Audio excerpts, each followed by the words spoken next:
l'hiver. Adieu donc les beaux jours. Le froid noir de novembre condamne le poète à l'exil de la chambre. Vous riez tant de fleurs, de soleil, de gaieté.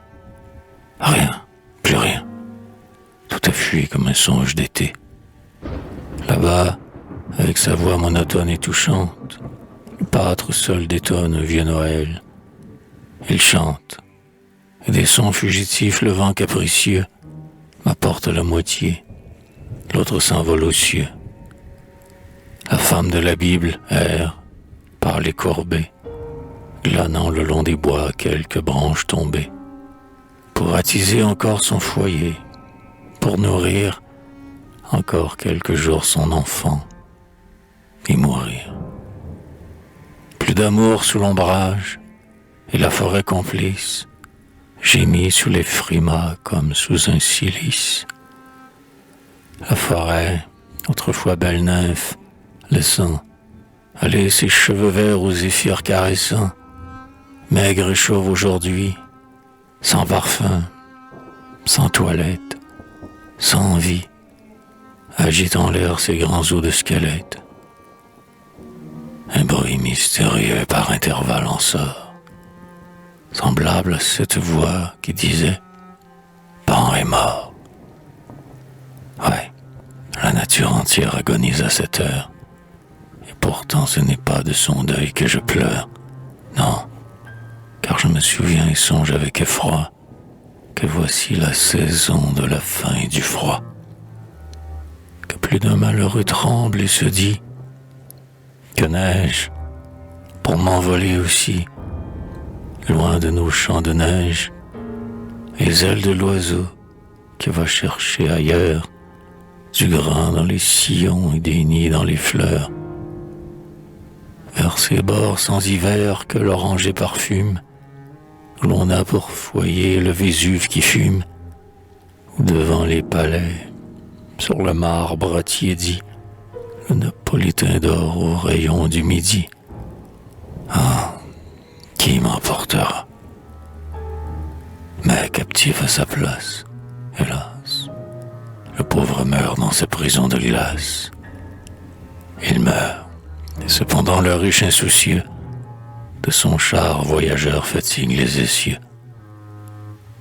Les beaux jours sont passés, qu'importe, heureux du monde, abandonnez vos parcs au vent qui les émonde. Tombez de vos châteaux dans la ville, où toujours on peut avec de l'or se créer de beaux jours. Dans notre Babylone, hôtellerie immense, pour les élus du sort le grand festin commence. Ruez-vous sur Paris comme des conquérants, précipitez sans frein vos caprices errants.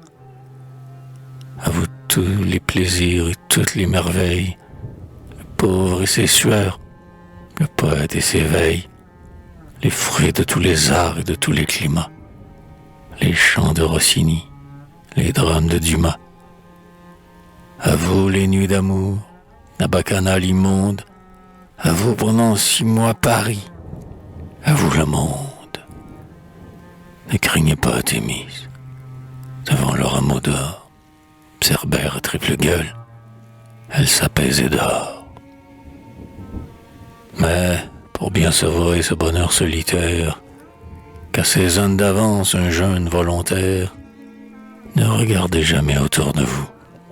Passez de vos larges manteaux masqués et cuirassés, car si vos yeux tombaient sur les douleurs sans nombre, qui rampent à vos pieds et frissonnent dans l'ombre, comme un frisson de fièvre à la porte d'un bal, la pitié vous prendrait, et la pitié fait mal. Votre face vermeille en deviendrait morose, et le soir votre couche aurait un pli de rose. Tremblez quand le ponge-bout, dans son cratère ardent, d'égarer vers la porte un coup d'œil imprudent, vous réévoquerait un fantôme bizarre, et vous rencontreriez face à face Lazare, qui, béant à l'odeur, voudrait, n'ose pas, disputer à vos chiens les miettes du repas. éblouissant les yeux de l'or qui le blasonne. Quand votre char bondit sur un pont qui résonne, passez vite, de peur d'entendre jusqu'à vous monter le bruit que font ceux qui passent dessous. Car voici le moment de la débâcle humaine. La morgue va pêcher les corps que l'eau promène. L'égoïsme, insultant, joue et règne. Il a des crimes à cacher, et son Bosphore est là. Il est vrai, quelquefois une plainte légère blesse la majesté du riche qui digère. Des hommes que la faim moissonne par millions, en se comptant des yeux disent, si nous voulions. Le sanglot devient cri, la douleur se courrouce, et plus d'une cité regarde la croix rousse. Mais quoi? N'avez-vous pas des orateurs fervents qui, par un quasego, savent calmer les vents, qui, pour le tronc du pauvre avare du noble, daignent lui prodiguer le pain de la parole, et quand l'espagnol qui montre, en l'agaçant, son écharpe écarlate au taureau menaçant, jette, pour fasciner ses grands yeux en colère, un lambeau tricolore au tigre populaire.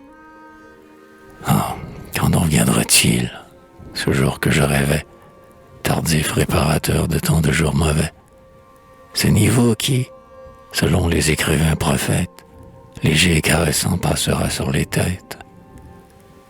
Jamais, dit la raison, le monde se fait vieux. Il ne changera pas, mais dans mon cœur, tant mieux. Et je dis bien souvent, au jour de la vengeance, si l'opprimé s'égare, il est absous d'avance. Spartacus ressaisit son glaive souverain. Il va se réveiller, le peuple souterrain, qui, paraissant au jour des grandes Saturnales, de 1000 noms hideux a souillé nos annales. Truand, mauvais garçon, bohémien, pastoureau, tombant et renaissant sous le fer des bourreaux. Il aurait pu voudront enfin, pour qu'il s'arrête, lui tailler une part dans leur gâteau de fête. Mais lui, beau de vengeance et de rébellion, à moi toutes les parts, je me nomme Lion. Alors s'accomplira l'épouvantable scène qu'Isnar prophétisait au peuple de la Seine. Au rivage des airs, les barbares surpris demanderont où fut ce qu'on nommait Paris. Pour effacer du sol la reine des Sodomes, que ne défendra pas l'aiguille de ses dômes, la foudre éclatera. Les 4 vents du ciel, sur le terrain fumant, feront grêler du sel. Et moi, j'applaudirai. Ma jeunesse engourdie se réchauffera bien à ce grand incendie.